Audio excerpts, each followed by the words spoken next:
This is a presentation of Welcome Molalla, where we bring you fun and informative videos from within our community. In today's episode, Oleesya Salathe shares her experience coming to America 30 years ago today and current challenges in her business dealings with the coronavirus. Hi Molalla, this is Doc Salathe here. I own the Dentist of Maine here in town, a local Molalla High School grad. And I'm just so fortunate and lucky and blessed that I get to do this first video while you are all cooped at home. I'm so fortunate that I get to be a part of this project that Dave Jackson is putting together here in downtown Molalla to keep us all entertained and keep our spirits high during these times of uncertainty and fear. I thought today was a pretty neat day. We're about third day in our practice of being shut down, and it's a pretty scary time. And I had a lot of fear and anxiety yesterday. Just got online and social media, just like you're watching it right now, and I allowed myself to, go onto pages and comments and threads that really scared me. And I think I was pretty emotionally vulnerable because I never thought that, in March of 2020, I would have to shutter my doors and make the decision to lay off and furlough my team of 20. And there's a lot of weight and pressure on my shoulders. I kind of prided myself of being a community member here and giving back, and so blessed and fortunate to have so many of you as patients, business, alliances and partners, and it just made me really sad to make that decision. Made it a little bit easier when I heard the Oregon Dental Association and American Dental Association, and then Governor Kate Brown said dentists need to stop working so we can have enough inventory supplies, and for a while we can prevent exposing our staff and team members in the dental office setting. We are in the top 1% of the most exposed professionals to airborne pathogens. And so, but this video and my message, I really didn't want to be about bugs or viruses in this case, or about fear. I just wanted to share what's in my heart and what has made our business and practice thrive. And it was never about teeth. My goal was always, and my why was about people. And I struggled in the beginning, and I made mistakes, and I maybe put teeth first in the beginning there, but my purpose really is the why, and the why, or the why and the purpose is people. So what makes today special is I'm wearing my American flag sweater by Ralph Lauren, an American designer. It kind of stands, I think, when I think of this flag, even this space here, and just demonstrates America. And for me, today is Independence Day. It's 30 years that I've been here in the United States. March 19th, 1990, my folks, who were about 29 and 30 at the time, along with their 3 daughters, came over here. We left back when it was still the Soviet Union. My parents had to commit treason, give up their citizenship, and they got on a train. Were able to leave because we were supposed to go to Israel. Once we were outside the borders, Amnesty International picked us up, and I remember it was middle of the night in Austria, and there was these men that spoke a different language. I was just about 8 years old. I could tell my parents were scared. We just had all this luggage all around us, and their final destination, they really wanted to come to the States, but they really didn't know our final stamp, passport, or visa said Israel. And these men that spoke a different language were I remember these leather jackets and machine guns and these big German shepherds. I remember being really scared. But you know what helped me out back then? Was my parents, and it was love. And I'm not traumatized by it. You know, that journey took about 5 months. It took us from Austria to Italy, and we lived on nothing. My dad had to, on the weekends, go to the gas stations back then in Italy. There were employees during the weekdays, but no employees during the weekends. So he would stand and kind of beg. He'd say, "Can I fill up your car? Can I wash your windshield?" And that's all he made. And a lot of times they'd go to the butcher shop and they would ask for the scrap or the bones. And that's how we made the food. And lo and behold, I remember when we got the approval for amnesty, and we were approved to come to the States. And in these times right now, my heart really feels for Italy. I've got this picture of us in the Vatican, and my sweatshirt says "Champ" on it. And they were really scary times, but we had my parents and their love, and us. We're at this, on the beach of Italy, and you think it was kind of a vacation, but there was a lot of fear and anxiety.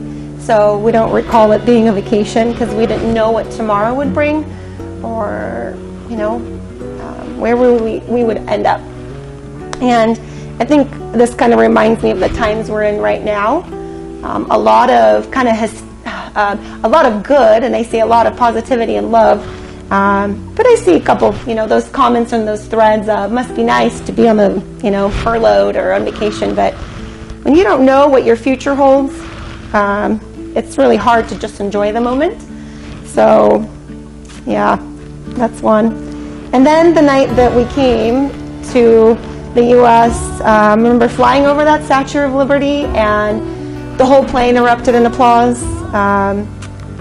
It's full of refugees, and I still get a tear in my eye when I see any sort of photo or video of the Statue of Liberty. I've never visited it in person. I hope to one day, but it really represented freedom. And my folks didn't know what freedom was. They didn't know what to expect. And that's my dad and the sponsor, John Meyers. He's passed on since. This next photo is of my family in front of Assembly of God Church in Lancaster, Pennsylvania, and named Tim Fickner. His wife Linda is standing here with us. He's the one that raised his hand. When there was a need and he felt a urging in his heart, he said, "I'll help this refugee family." Years later, I asked him, "Tim, why did you help?" And he said, "I don't know. I just had this inkling in my heart that I should just help. I felt like God called me, so I raised my hand." And my dad asked him, "Well, how did you know we weren't bad people? Weren't you scared of us?" And he said, "No, I wasn't going to judge. I was going to help, and then I would let God sort it out."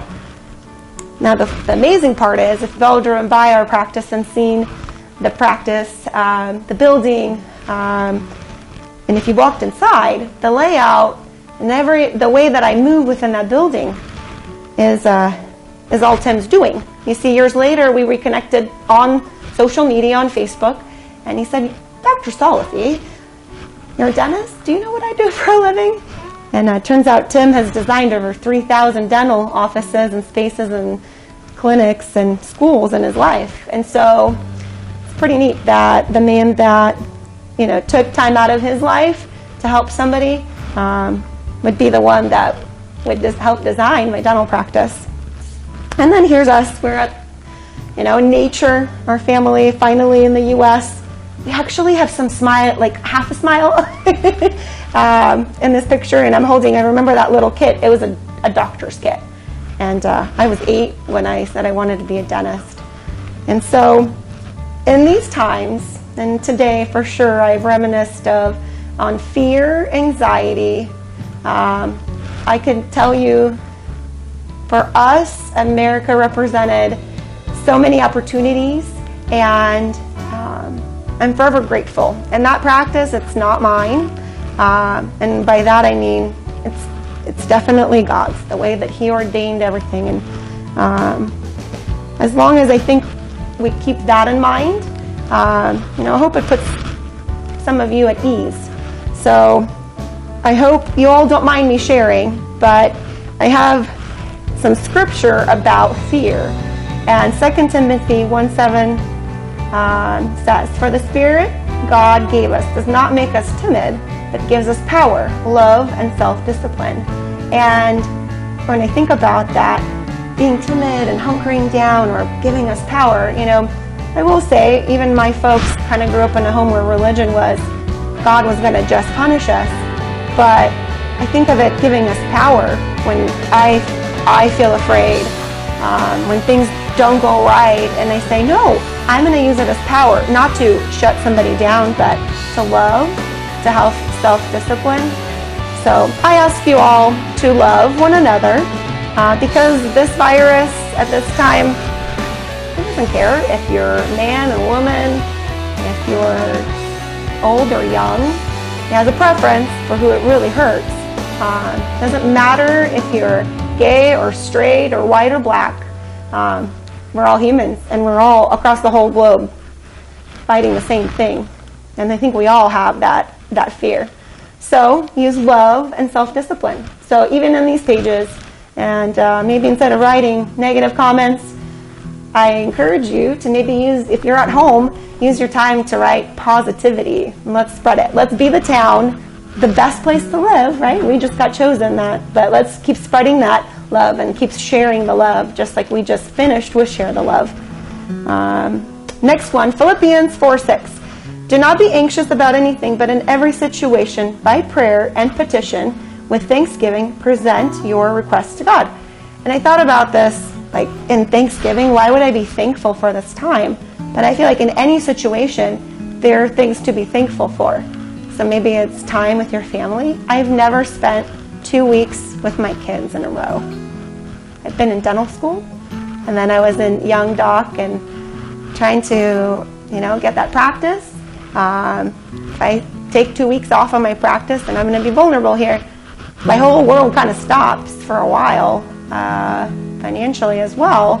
But that's my choice, right? And I think hopefully as we walk through this, we spend some more time with families, we enjoy the outdoors and nature, and I'm going to be thankful for that. And the thing I'm also really thankful is I was so shocked this week when I had so many messages of love and support, both public and private, from our community. You've really helped carry me through this time, and I never thought our practice, our business would be one of the first ones to kind of hunker down. So we can do it together. And there's no fear in love, and that's 1 John 4:18. "There is no fear in love, but perfect love drives out fear, because fear has to do with punishment. The one who fears is not made perfect in love." What does that mean? If you love, and we're called to love, then we shouldn't be afraid. What's the worst can happen? And I think when we're afraid, we kind of get inside ourselves and try to self-preserve. And I encourage you all to get out there in different ways, to encourage one another. Do not be afraid. Ask for wisdom. And I know for us, the status of a practice, so we're closed for at least 3 weeks, but I think it's going to be longer than that. And any private dental office, if we close too long, a month or month and a half, 2, 3, really kind of stand the risk of losing it all. And there's a lot of weight on a business, and it's okay to be afraid. But today, right now, what I would recommend is think of it as a pause. If we're all doing it together, okay, what can I still do if I'm not receiving an income, or my patients are not walking through those doors, which means that I can't do procedures and your insurance can't pay, and then there's this whole spiral effect, and I can't pay my employees, and then we can't do all these fun things together in the community and support one another. What else can I do? So, Dave, thank you for putting this on, and we're in it together. So, a business strategy. What I'm doing is we're trying to put a pause. So all Monday, Tuesday, Wednesday, today, been calling all my business partners, all our vendors, my banks, both personal and private. And I was shocked that so many of them said, oh, well, there's this thing happening across the U.S. and I'm going to defer the payment for you for a month or 2 or 3. And we're going to come back. So my plan is to put a pause on our practice. And when we're back, I hope to employ all my employees. And then we're going to pour out our monies again into the community. So I encourage you to keep spending where you can. And I won't point out specifically all the businesses, but let's say there's a restaurant that, does takeout. So budget that in. We're not spending our money on all this other stuff. Let's budget in just one meal a week, Darcy from Rustic Shed just donated a bunch of gloves. I had more civilian non-dentists donating than dentists today, so that was pretty neat. She's got some kits to paint with her kids, so reach out to her.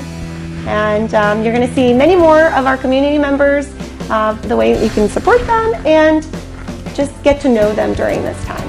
So keep your head up, and we'll make it through it together because we're literally all in it together. I'll see you later, Molalla. Thank you for spending time with Welcome Molalla. We hope you enjoyed this episode and that you will come back for more and share with your friends.